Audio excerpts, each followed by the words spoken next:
Good morning students. आज हम अध्याय 2 आरंभ करने जा रहे हैं जिसका नाम है बहुपद। बहुपद को इंग्लिश में पॉलिनोमियल भी कहा जाता है। पिछली कक्षाओं में अभी तक हमने बीजीय व्यंजकों के बारे में पढ़ा है, बीजीय समीकरणों के बारे में पढ़ा है। इस वर्ष उसी कड़ी में हम पढ़ेंगे बहुपद। तो जो बहुपद होते हैं ये भी बीजीय व्यंजक ही होते हैं, परंतु इन बीजीय व्यंजकों में जो प्रत्येक पद होता है उसमें चर की घात एक पूर्ण संख्या होगी। तो इसकी परिभाषा हम देख सकते हैं। ऐसे बीजीय व्यंजक जिनके प्रत्येक पद में चर की घात पूर्ण संख्या हो बहुपद कहलाते हैं। तो जैसे इनके उदाहरण भी हमने लिखे हैं आगे। पहला उदाहरण है हमारा x जमा 3। इसमें आप देखोगे तो इसमें जो चर है वो x है। x की यहाँ पर घात जो है वो 1 होगी। दूसरा बहुपद आप देखोगे वो है x की घात 2 जमा 3x जमा 3। तो इसमें देखो जो हमारा पहला पद है उसमें x की घात 2 है, जो दूसरा पद है उसमें x की घात 1 है, और जो अचर पद होता है उसमें चर की घात 0 होती है। उसी तरह से आप तीसरा उदाहरण देखिए। ये है y की घात 2 जमा 2/3y जमा 4। इसमें जो हमारा पहला पद है y की घात 2, उसमें जो घात है वो 2 है।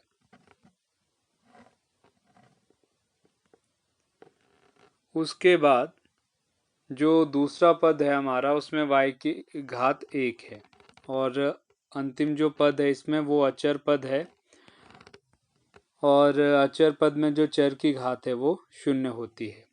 उसी तरह से हमारा जो चौथा उदाहरण है वो है x की घात 5 जमा x की घात 4 जमा 2x³ जमा x² जमा 5।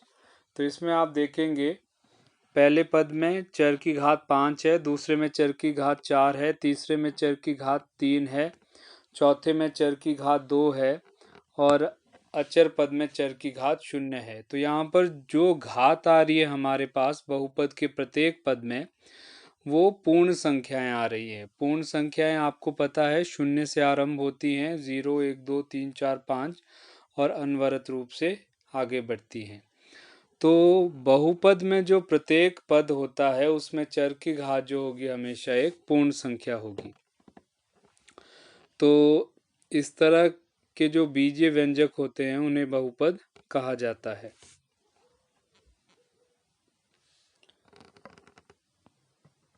आगे देखते हैं।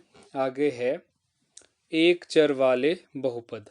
तो इस तरह के बहुपद जिनमें केवल एक ही चर हो उन्हें एक चर वाले बहुपद कहा जाता है। जैसे ये अंतिम बहुपद देखिए आप, इसमें हमारे पास चर केवल x है। कोई भी पद ले लीजिए इस बहुपद का, उसमें जो चर है वो x है। तो इस तरह के बहुपद जिनमें केवल एक ही चर हो उन्हें एक चर वाला बहुपद कहा जाता है। तो ऊपर हमने जो भी बहुपद लिखे हैं उदाहरण में वो सारे एक चर वाले हैं। जो हमारा पहला बहुपद है उसमें भी चर x है, दूसरे में भी चर x है, तीसरा जो बहुपद है उसमें चर y लिया है, और जो अंतिम बहुपद है हमारा उसमें भी जो चर है वो x ही है। तो इस तरह के बहुपद जिनमें केवल एक ही चर हो उन्हें एक चर वाला बहुपद कहा जाता है। फिर आता है बहुपद के पद। तो दोबारा हम अपने उदाहरणों में चलते हैं। पहला उदाहरण देखिए आप, ये है x जमा 3। इसमें ये जो x और 3 है ये बहुपद के पद कहलाते हैं। दूसरा उदाहरण देखिए, x की घात 2 जमा 3x जमा 3। इसमें जो पद होंगे वो 3 पद हैं। पहला है x की घात 2, दूसरा है 3x, और तीसरा जो पद है वो 3 है। तीसरा उदाहरण देखिए, y की घात 2 जमा 2/3y जमा 4। इसमें भी 3 ही पद हैं। पहला पद है y की घात 2, दूसरा पद है 2/3y और अंतिम पद है 4। उसी तरह से हमारा जो चौथा उदाहरण है उसमें हमारे पास कुल 5 पद हैं।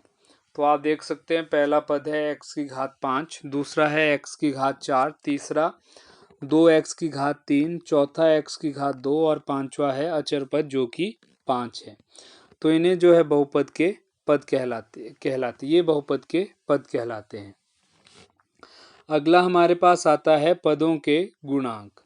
तो गुणांक देखिए क्या होता है, आपने एक पद उठाना है बहुपद का और देखना है कि चर के साथ कौन सी संख्या गुणा हो रही है।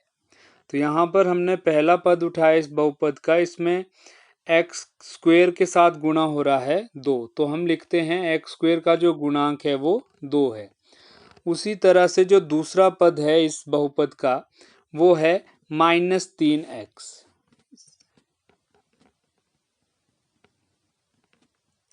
दूसरा पद जो है वो है -3x। तो जो x है उसका जो हम गुणांक लिखेंगे, x का जो गुणांक है वो -3 है। तो इन्हें पदों के गुणांक कहा जाता है। ऊपर के उदाहरण में भी देख लेते हैं हम। यहाँ देखिए, जैसे तीसरा उदाहरण लेता हूं मैं, वाई स्क्वेयर के साथ देखिए आगे कोई संख्या नहीं है, तो हम कहते हैं कि इसका जो गुणांक होगा वो 1 होगा। दूसरा पद देखिए 2/3y, y का गुणांक क्या होगा, y के आगे कौन सी संख्या है 2/3, तो y का जो गुणांक होगा वो 2/3 होगा। तो इस तरह से बहुपद पदों के गुणांक ज्ञात किए जाते हैं। फिर आता है बहुपद की घात। बहुपद की घात में आपने क्या देखना है, आप बहुपद लीजिए अपना और देखिए उसमें जो चर है उसकी सबसे ज़्यादा घात कितनी दी गई है। जितनी उसकी सबसे ज़्यादा वाली घात होगी वही हमारे बहुपद की भी घात होती है। जैसे यहाँ उदाहरण देखते हैं हम, चौथा उदाहरण देखिए, इसमें हमारे पास कुल 5 पद है। सभी पदों में जो चर की घात है वो अलग अलग है। तो इस बहुपद की घात कितनी होगी, आप देखोगे सबसे ज्यादा घात कितनी है, तो सबसे ज्यादा जो चर x की घात है वो 5 है। तो हम लिखेंगे कि बहुपद की जो घात है वो 5 होगी। उसी तरह से दूसरे उदाहरण में यहाँ देखिए, चर की सबसे ज्यादा घात कितनी है 2 है, तो इस बहुपद की घात कितनी होगी 2 होगी। यहाँ पर एक और उदाहरण है जिसमें है 3x की घात 3 जमा 2x की घात जो 2 जमा 3x जमा 1। तो इसमें चर की सबसे ज्यादा घात कितनी आ रही है 3 आ रही है, तो यहाँ पर बहुपद की घात कितनी होगी 3। तो ये बहुपद की परिभाषा और उससे संबंधित जो हमारे पास टर्म्स आती हैं वो हमने डिस्कस किया। कल हम यहाँ से आगे जो प्रश्नावली 2.1 है उसके प्रश्न हल करेंगे। तो आपके आज का काम ये है कि आपने बहुपद की परिभाषा और जो उसके अलग अलग जो हमने भाग देखे उन्हें आप अपनी नोटबुक पर लिखेंगे और फिर उन्हें दोहराएंगे। धन्यवाद।